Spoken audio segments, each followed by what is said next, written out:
hope I didn't go too far this time on my hair.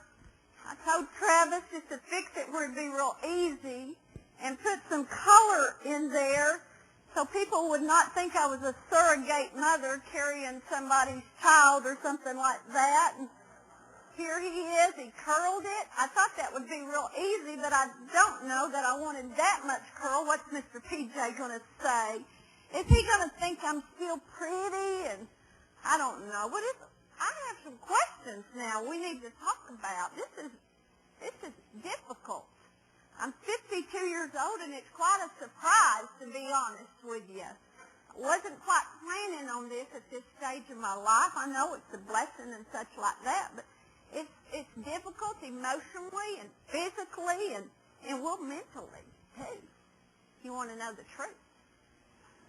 I get nauseated, but I won't talk about that after my friend Cindy Myers. Well, she was at graduation yesterday. Mr. PJ said she's come out of the tomb. I haven't seen her in months, I don't think. And well, she told me she just put a recliner in the back room. Had some little praise music going, and she said it just makes everything so much easier for everybody.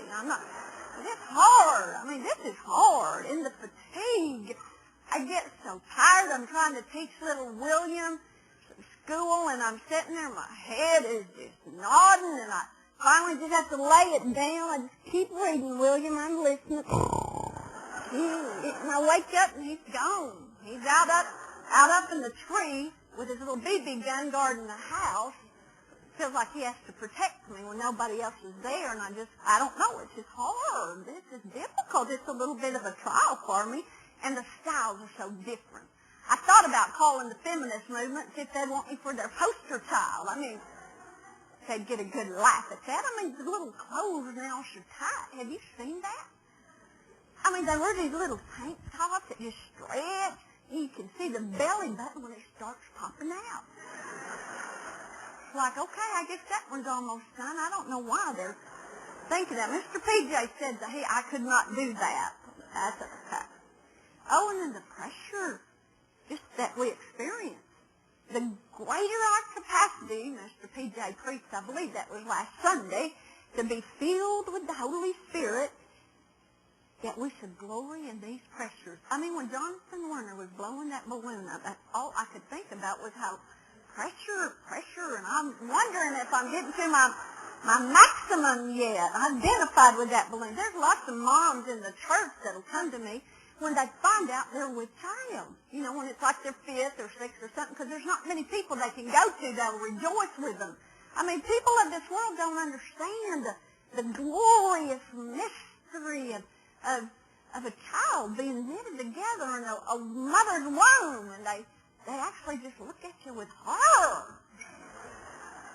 Well, they know the work is part of it. I know it's a lot of work, and well, we don't even want to go there, but they'll come to me because they know I'll say, well, I'm so happy for you. But reality, I want to give them my number and say, you know, when you hit the wall, call me. You see, when you run in a marathon, you start out, you're just so happy. You just feel so good, and you're running along, and you just look so spiffy. But somewhere along the way, you usually hit the wall. Well, I hit it, and I still had 10 miles to go. All these little people were just passing me up. Hey, he'll pass me right up. Oh, what's wrong with you, Debbie?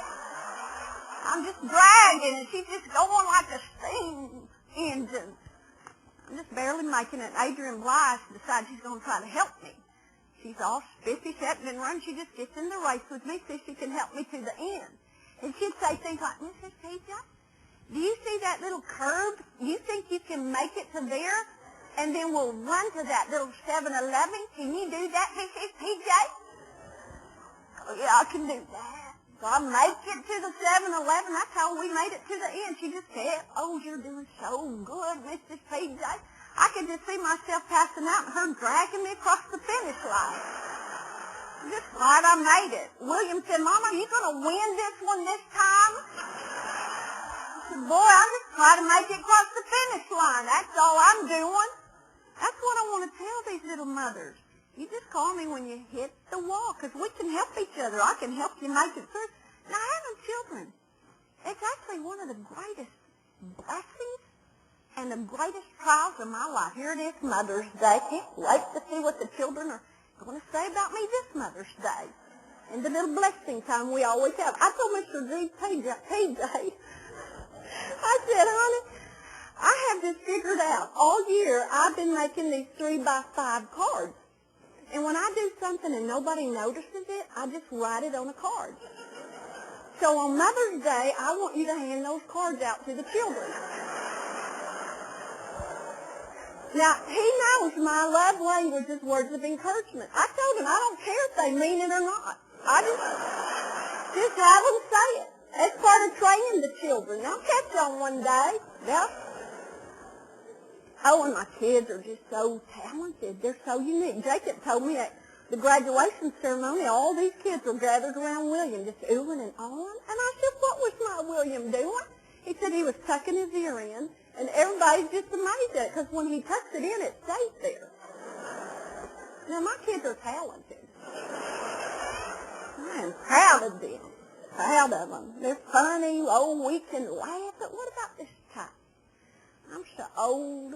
Well, I certainly can relate to Sarah. Now, she is a couple of decades older than me, but, I mean, she's one of my heroes. She laughed. She tried to cover it up, but she laughed. I mean, she has a sense of humor. I like that about Sarah. There's some other things.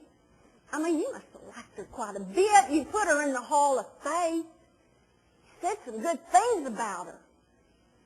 I mean, I liked that woman. I was looking at her, wrote some notes here. You said that she trusted you. Sarah put her trust in you. I had to ponder on that a minute. She put her trust in you. I want to trust in something else. I mean, at times I just want to trust in Mr. PJ. I want to trust in something I can see and something I can touch and something I can blame if things don't go right. No. Faith is trusting in that we can't see. That which is greater than what the eye can see. That which is really more real than what I can behold. No, she didn't have a perfect husband, unlike me. Did you hear Mr. PJ preach about the benefits of me being married to him?